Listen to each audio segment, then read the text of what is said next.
sabihan yung president natin, bakit patuloy na imbestigahan ang flood control. Ang flood control, ibalik ang pera.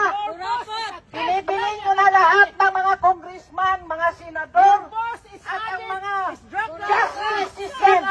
Mahiyang laban kayo! Mahiyang sa pera ng Ayan, si Fidel Castro.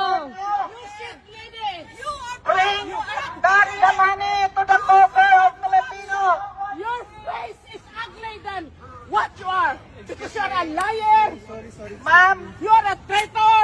singganama, You are a thief. Ilungdaman ako, singganama kagwapa sa inyo. Pero tangi ang kwartas ang Pilipino.